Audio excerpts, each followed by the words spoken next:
चला आज गाईस आमच्या घरात मासा आणलेली सगळी खुश आहे ती आज लय दिवसावरून आम्ही खुश आहे.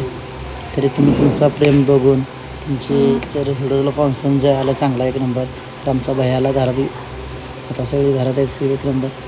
बघा भाऊ बसले आई बसले सटकले लेकरं बिकले सगळे एक मस्त खेळायचे. आमच्या घरात खुशीचा माहोल मस्त झालेला आहे तुमच्या आशीर्वादनं. आता बघा मी टकलीला बोलवतो टकली कशी येते बघा काय तुम्हाला बघा.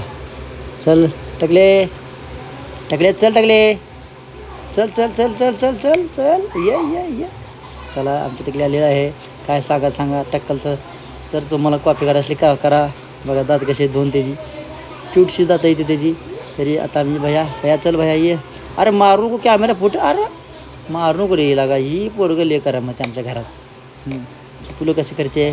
तरी भावना असं आपलं आता मी जे पुढचं तुम्हाला दाखवणार आहे त्या पोरी कशा शूटिंग केली त्या कसं केली ती तुम्हाला दाखवतो. बघा पुढं आता चकोली ती दिदी बघा बघा मला मी बोलायला लावतो आहे तरी चुकते 10 वेळा चुकते ती तरीसुद्धा रिपीट घेऊन बोलावतो. आता आम्ही शेतात गेलो इथून शेतात गेल्यानंतर ह्याला म्हणलं हिने म्हणलं ऊन लिहिला लागला एवढं लोक कशाला आला म्हणलं चला म्हणलं काय असते म्हणलं ऊन आहे ते आपण आता कष्ट केलं थोडं फळ मिळेल. तरी म्हणून ह्याला नेलं लेकरं रडत होतं तसंच ह्याला मला हाक मारली. अर्चना बघितल्यावर मला असं आलं तर बापू म्हणला कोण आहे बाबा ही मी म्हणलं मुली असतील या तर बापू म्हणला नाही बाबा काहीतरी वेगळंच आहे म्हणला ही मुली काय तर आपल्याला उचडपण लावते म्हणला. मला असू दे चल रे